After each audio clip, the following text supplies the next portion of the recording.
Hi, I'm Madison. Today I'm going to tell you my story. But before I continue, please share and subscribe to hear more stories like this. Madison, honey, time to get up. My mom's voice floated up the stairs, sickeningly sweet. I groaned, rolling over in my childhood bed. Coming home for my sister Olivia's wedding week wasn't my idea of fun, but family obligations are family obligations. Coming! I called back, my voice raspy from sleep. Something felt wrong. My face was throbbing. I touched my cheek and winced. Pain shot through my eye socket and down my jaw. Stumbling to the bathroom, I flipped on the light. What the? I gasped, staring at my reflection. My right eye was swollen, dark purple bruising spreading across my cheekbone. My lip was split, dried blood crusted at the corner. I looked like I'd been in a fistfight. Trembling, I splashed cold water on my face, trying to make sense of what I was seeing. I hadn't fallen. I hadn't bumped into anything. I'd simply gone to sleep in my old bedroom and woken up looking like this. I heard laughter from downstairs. My parents' voices, hushed but jubilant. I crept to the stairwell, staying out of sight. She'll never outshine Olivia now, my mother's voice, clear as day. That's what she gets for trying to steal her sister's spotlight. Always has to be the center of attention. My father's deep rumble. The bruising should last through the weekend. Perfect timing. More laughter. My blood ran cold. They had done this to me, while I slept, my own parents. Pass the syrup, Richard, my mom said cheerfully. These pancakes are divine. I retreated to my room, mind racing. The wedding was in 2 days. Olivia's perfect day, with me as the maid of honor. The sister who'd always been their favorite, while I was the disappointment who'd moved away and built her own life. I called my best friend Zoe. "So, I need your help," I whispered, my voice shaking. "Mads? What's wrong? You sound weird." "My parents. They did something terrible. I need you to come get me." "What? What happened?" "I'll explain when I see you. Can you pick me up around the corner? Don't come to the house." "I'll be there in 20. Hang tight." I packed my essentials quietly, then took photos of my injuries from multiple angles. Evidence. I carefully applied makeup, wincing at the pain, but managed to make the bruising less obvious. Then I headed downstairs. "Well, look who finally decided to join us," my father said, not looking up from his newspaper. "Good morning, sweetheart," my mother said, her smile not reaching her eyes. "Oh my, what happened to your face?" The audacity. The absolute audacity. "I must have bumped into something in my sleep," I said, keeping my voice neutral. "Clumsy me." "You should be more careful," she said, exchanging a quick glance with my father. "Especially with the wedding so close. What will people think?" "I'm sure they'll think exactly what you want them to think, Mom." Her smile faltered. "What's that supposed to mean?" "Nothing. I'm going for a walk. Need some fresh air." "Don't be long," my father said. "Olivia's coming over for brunch to discuss the final arrangements." "Wouldn't miss it," I said, slipping out the door. Zoe was waiting at the corner in her blue Prius. One look at my face and she gasped. "Madison, oh my God!" "Drive," I said, climbing in. "Please, just drive." At her apartment, I broke down. Told her everything. Showed her my face without the makeup. "We need to call the police," she said immediately. "And tell them what? That my parents beat me in my sleep with what proof?" "Your injuries are proof." "They'll say I got in a fight or fell or did it to myself for attention." "You don't know them like I do, Zoe. They're pillars of the community. Nobody would believe they'd do this." "So, what's your plan?" she asked, handing me a cup of tea. I took a deep breath. "I'm going to destroy them. Not quickly. Slowly. Starting with Olivia's wedding." "Mads. Not the wedding itself. I won't ruin my sister's day. But my parents, they're going down." "What are you thinking?" "I need to talk to Olivia first. Privately. My sister and I had a complicated relationship. Competitive growing up, distant as adults. But even at our worst, we never physically hurt each other." I texted her. "Need to see you. Alone. Important. Not about the wedding." She responded quickly. "Mom and Dad's in 30? No. Can you meet at Riverside Park?"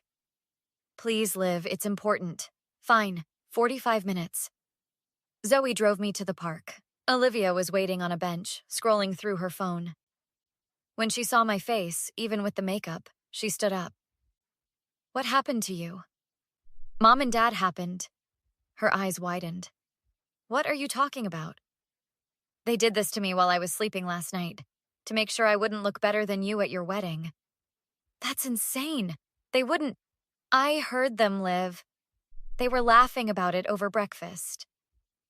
Madison, you've always been dramatic, but this is too much.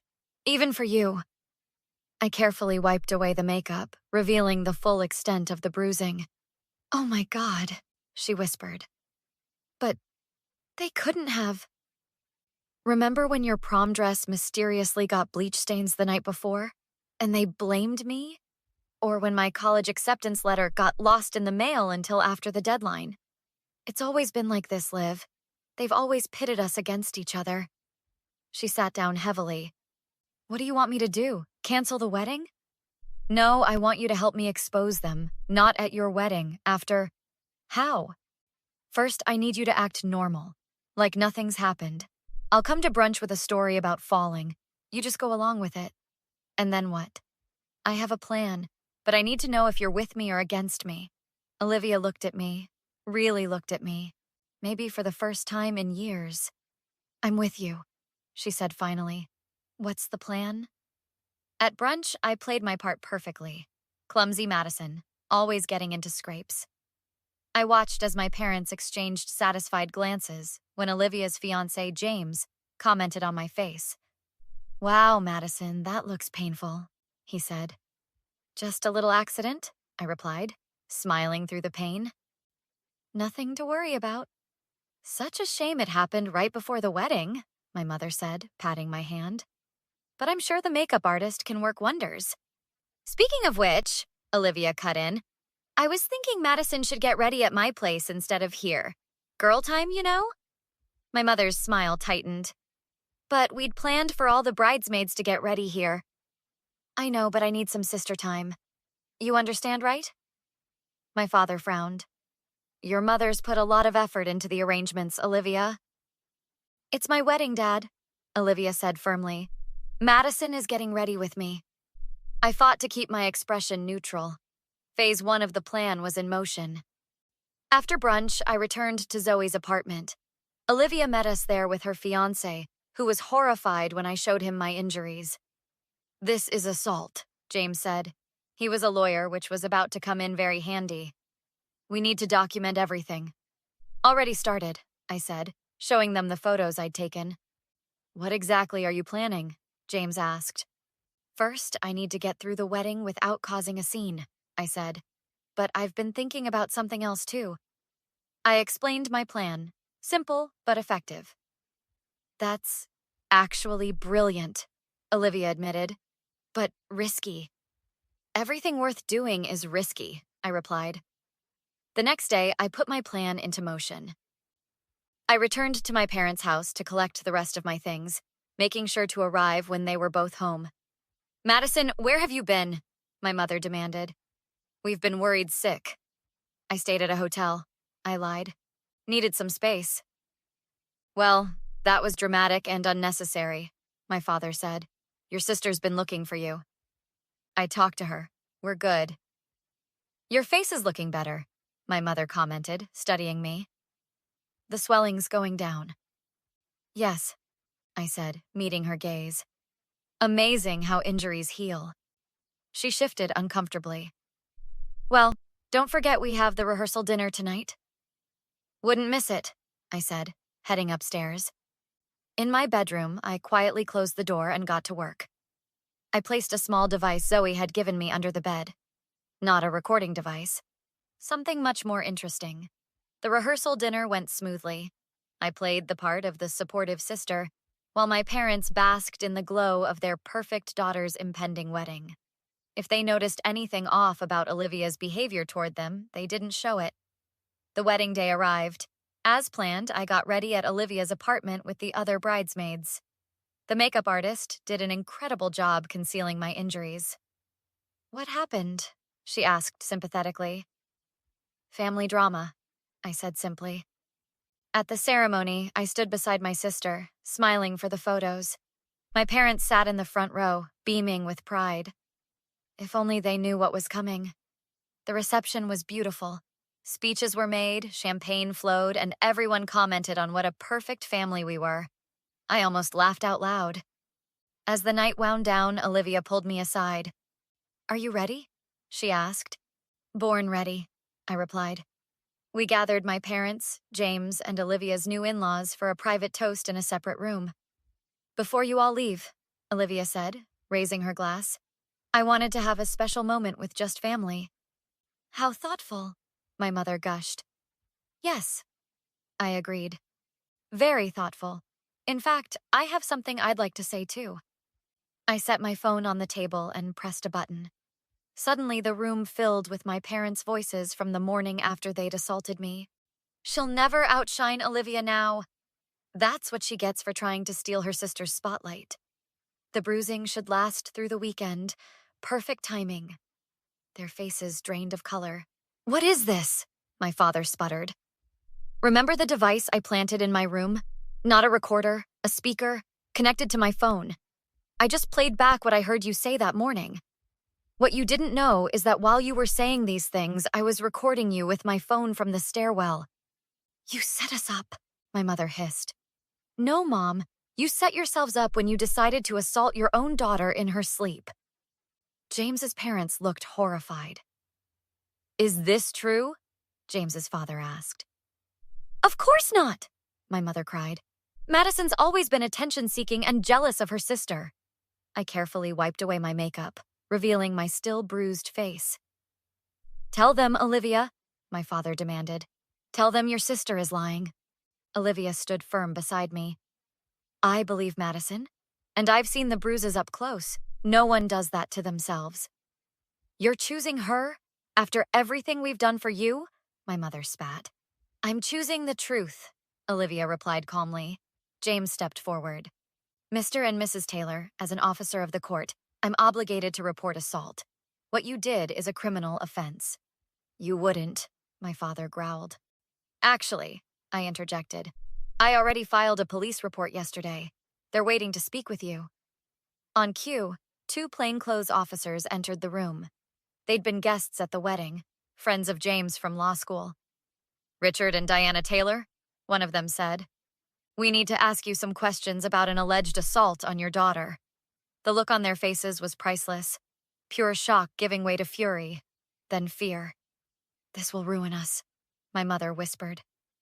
"You should have thought of that before you ruined my face," I replied. As they were escorted out, my father turned to me. "Madison, please. We can talk about this. We're your parents." "No," I said firmly. "Parents don't do what you did. Parents protect their children. They don't hurt them for their own sick games." "We're sorry," my mother tried. "We didn't mean—" "Save it for the judge," I cut her off.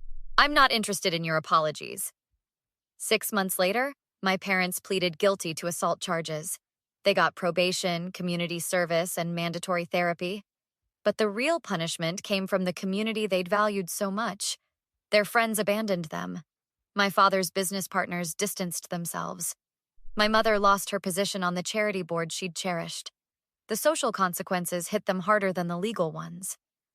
At the country club they'd been members of for 20 years, people would stand up and leave when they approached a table. Their church, where my mother had volunteered since I was a child, suggested they might be more comfortable worshiping elsewhere. The newspaper ran a story about the case. Prominent local couple assaults daughter before wedding. Their carefully cultivated reputation crumbled overnight. I received countless messages of support from people in town, many sharing their own stories of how my parents had mistreated them over the years. The perfect facade had hidden decades of manipulation and cruelty. Olivia and James bought a house across the country, far from our parents. I visit them often. We're closer now than we've ever been. "I never realized how toxic they were until this happened," Olivia told me during one visit. "Looking back, I can see how they manipulated both of us. I'm sorry I didn't see it sooner." "We were both victims," I said. "In different ways." As for me, I changed my last name and started fresh. I see a therapist regularly to process the trauma. Some days are harder than others, but I'm healing. My parents tried to contact me multiple times, sending letters full of apologies and explanations about how they'd snapped under pressure and never meant to hurt me so badly. I returned each one unopened. Some betrayals can never be forgiven. Last I heard, they were selling the family home. Too many whispers from neighbors, too many pointed fingers. They're moving to Florida to retire early. Running away, more like it. The bruises on my face healed weeks ago. The ones on my heart will take longer. But I refuse to let them define me. Their attempt to diminish me only made me stronger, more determined to live my life on my terms. So that's my story. A warning, perhaps, that sometimes the people who should love you the most are the ones capable of hurting you the worst. But also a reminder that you have the power to stand up, speak out, and reclaim your life. Here's my question for you. If someone you trusted completely betrayed you in a terrible way, would you ever be able to forgive them? Or are some actions truly unforgivable? Let me know what you think in the comments.